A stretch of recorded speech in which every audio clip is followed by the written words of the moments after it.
Late at night, and police in protective gear move into a mosque in London.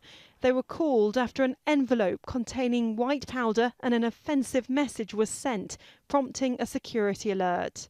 At a different mosque in another part of London, there's lots to talk about.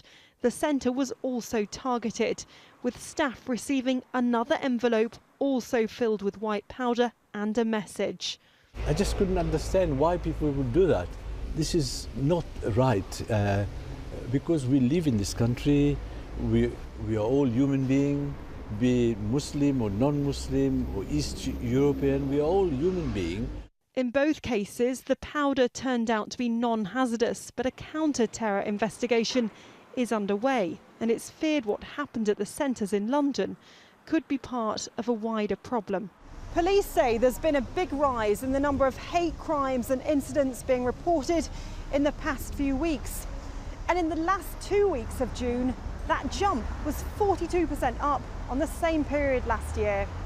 Days after Britain voted to leave the European Union, a Polish cultural centre was daubed in racist graffiti. And a taxi driver was told to go back to where he came from, even though he was actually born here.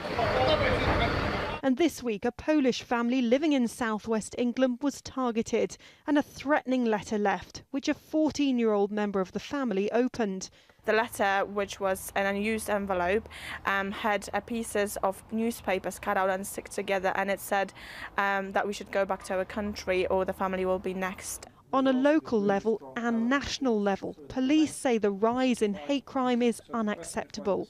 To commit a crime against someone just because of their nationality, just because of their colour of skin, their faith, or any of the other characteristics that create us as different is probably the most horrendous sort of crime that you can commit, because the motivation isn't a financial one, it's one of pure hate. Back in London, Yusuf Hansa inspects the building work at the Noor al-Islam Centre, which is used by thousands of people across the community. Yusuf maintains that Britain is the most tolerant nation in the world.